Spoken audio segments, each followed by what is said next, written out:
जिस दिन आदमी संतुष्ट हो जाएगा वो भी समझिए कि जिंदगी का बहुत खराब दिन है। हमारे साथ जो आए थे हमारे गांव के शिवकश सिंह, उनसे मैंने कहा कि भैया शिवकश ई कोठी में तो हमें आवे थे यार, और मेरे बच्चों 19 साल बाद इस कोठी में पहुंच गए। जिस दिन जीवन का टारगेट समाप्त हो जाता है, उद्देश्य समाप्त हो जाता है, आदमी उसी दिन मर जाता है।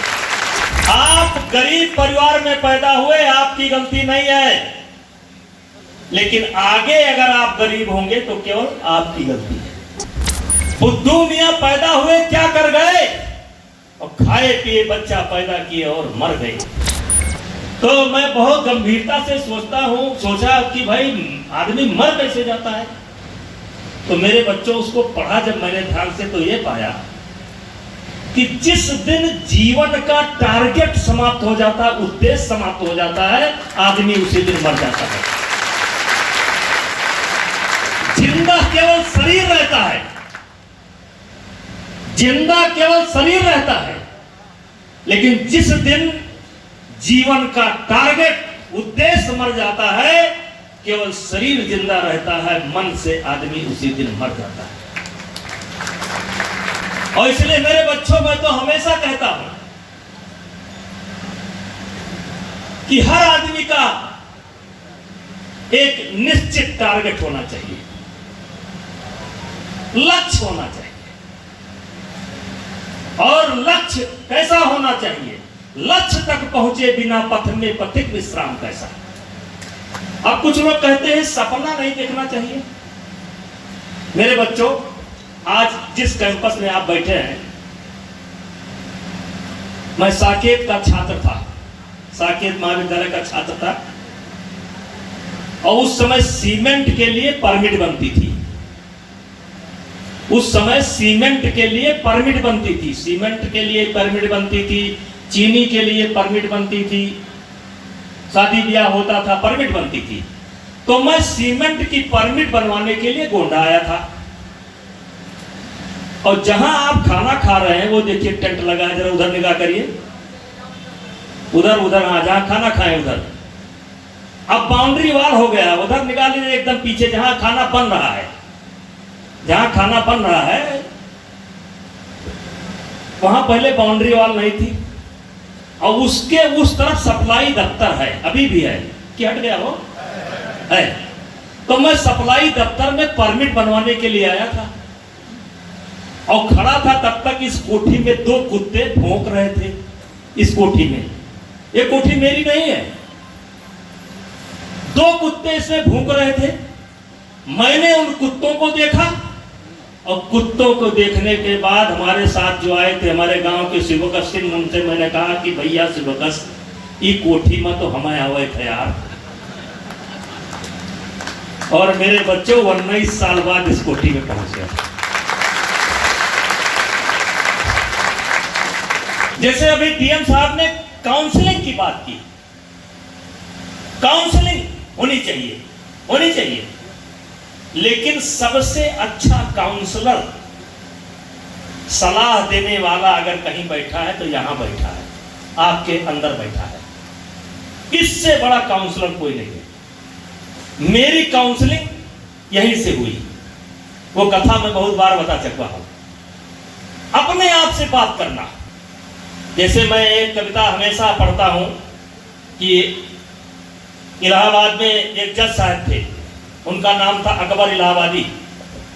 वो अपने आप से बातचीत करते थे। उन्होंने अपने बातचीत का एक संस्मरण उनका मैं आपको बता रहा हूं। उन्होंने अपने आप से बातचीत किया और अपने आप से पूछा कि बुद्धू मियां पैदा हुए क्या कर गए। मतलब ब्रजभूषण सिंह पैदा हुए क्या कर गए। उन्होंने अपना नाम रखा बुद्धू मियां पैदा हुए क्या कर गए, और फिर उत्तर लिखा खाए पिए बच्चा पैदा किए और मर गए। समझ में नहीं है? बुद्धू मियां पैदा हुए क्या कर गए, और खाए पिए बच्चा पैदा किए और मर गए। कितना गर्व का जीवन है? कितने गर्व करने वाली बात है कि कुछ नहीं किए, केवल बच्चा पैदा किए। ये काम तो जानवर भी करता है। और हर जानवर करता है, और हर जानवर अपने बच्चे का पोषण भी करता है। जितना दिन जरूरी उतना दिन पोषण भी करता है। तो फिर मनुष्य में और इसमें क्या फर्क रह गया? और मुझे तो दुख तब होता है, किससे मन की बात कहूं मैं, किससे मन की बात कहूं मैं, सुनने को तैयार कौन है? इस कविता को सुनना, मेरे मन की पीड़ा है। किससे मन की बात कहूं मैं, सुनने को तैयार कौन है, फुर्सत किसको कितनी है, लगे हुए सब अपने अपने, सबको अपनी अपनी है, बनकर मूक मेघ सा कब तक, बोलो बच्चा घास सहूं मैं, किससे मन की बात कहूं। ये तो आज हम आपसे लक्ष्य तय करने की बात कर रहे हैं। ये दुर्भाग्य है हमारा कि तमाम ऐसे लोग हैं जो ये नहीं बता सकते हैं कि उनका जन्म इस धरती पर क्यों हुआ था और उन्होंने अपने जीवन में क्या किया। तमाम ऐसे लोग, तमाम ऐसे लोग, जिंदगी बीत गई, कुछ नहीं किया। और इसीलिए मैं कहता हूं कि जिंदगी भर तो हुई गुफ्तगू गैरों से, मगर जिंदगी भर तो हुई गुफ्तगू गैरों से, मगर बातचीत गैरों से, आज तक हमसे हमारी न मुलाकात हुई, आज तक तुमसे तुम्हारी न मुलाकात। इसलिए मेरे बच्चों, कौन क्या कर रहा है ये छोड़ो, कौन क्या कर रहा है ये छोड़ो, मेरा पड़ोसी क्या कर रहा है ये छोड़ो, आप क्या कर रहे हो ये सोचो, आप क्या कर रहे हो ये सोचो। दुनिया बदलेगी। मैं बच्चों आपसे यह भी कहना चाहता हूं कि आपके पास 3000 रुपए का मोबाइल है और किसी के पास 1 लाख रुपए का लेटेस्ट वाला मोबाइल है, तो ये जान लेना कि लेटेस्ट वाला जिसका मोबाइल है उसका घर में कोई नेता होगा, या तो कोई अधिकारी कर्मचारी होगा, या तो बिजनेसमैन होगा। किसान परिवार के बच्चे के हाथ में 1 लाख का मोबाइल नहीं हो सकता। साधारण परिवार के हाथ में 1 लाख का मोबाइल नहीं हो सकता। इसलिए मेरे बच्चों, आप गर्व से कह सकते हो कि ये 3000 रुपए का जो मोबाइल है, इसमें मेरे माता पिता का पसीना लगा हुआ है, खून लगा हुआ है। ये ईमानदारी का मोबाइल है, ये ईमानदारी का मोबाइल है, ये बेईमानी का मोबाइल नहीं है। इसलिए उस पर गर्व करना चाहिए। 2 रुपए के कलम से भी लिखा जा सकता है, 1000 रुपए के कलम से भी लिखा जा सकता है। जिसको 1000 का मुबारक उसको मुबारक, हमको 5 रुपए का मुबारक। कुछ लोग होते हैं सिर पर कुलीनता का टीका, भीतर जीवन का रस फीका। सिर पर कुलीनता का टीका, भीतर जीवन का रस फीका। कुछ ऐसे भी नर होते हैं कुल को खाते और खोते हैं। यशस्वी पुरुष अपने ऊपर चलता नक्षत्र पुरखों का दर। हेलो, यशस्वी पुरुष अपने ऊपर चलता नक्षत्र पुरखों का दर। अपना बल तेज जगाता है, सम्मान जगत में पाता है। भरा पड़ा हुआ है इतिहास। आज देखिए, सबसे ज्यादा आईएएस कौन बन रहे हैं, सबसे ज्यादा आईपीएस कौन बन रहे हैं, सबसे ज्यादा डॉक्टर कौन बन रहे हैं, सबसे ज्यादा वैज्ञानिक कौन बन रहे हैं। सबसे ज्यादा जो अभाव में है, अभाव में, मेरा मानना है 100 अगर बन रहे हैं तो 100 में 10 ऐसे परिवार के होंगे जिनके माता पिता पढ़े होंगे, जिन्होंने रास्ता दिखाया होगा, लेकिन वो बहुत मुश्किल से निकाले होंगे। लेकिन बाकी जो सब के सब निकलते हैं वो साधारण परिवार से निकलते हैं। और मुझे गर्व है इस बात का। हम लोग तो बहुत पढ़ लिख नहीं पाए,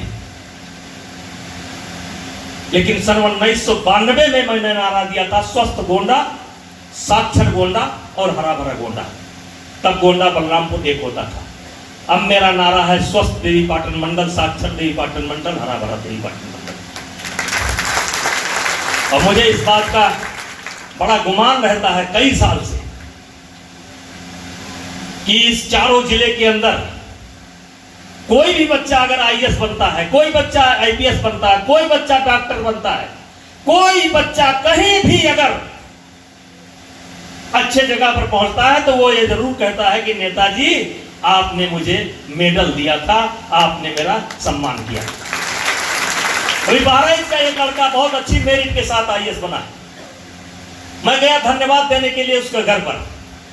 पीसीएस जब हुआ था तब भी मैंने उसको धन्यवाद दिया था, और जिस तरीके से आज हम सम्मान कर रहे हैं उस तरीके से भी मैंने उसका सम्मान किया था।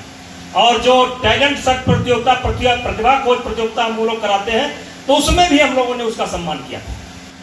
जीवन में कभी आदमी को संतुष्ट नहीं होना चाहिए।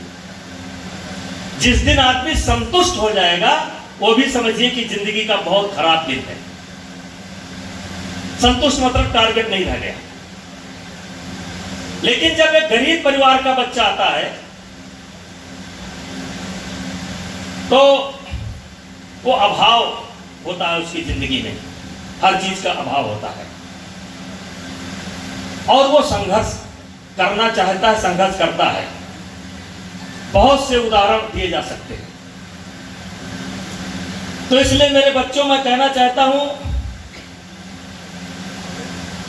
किसी ने कहा है कि आप गरीब परिवार में पैदा हुए, आप गरीब परिवार में पैदा हुए, आपकी गलती नहीं है।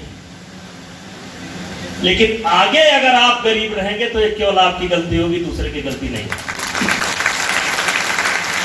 आप गरीब परिवार में पैदा हुए, आपकी गलती नहीं है, लेकिन आगे अगर आप गरीब होंगे तो केवल आपकी गलती है, दूसरे की गलती नहीं है।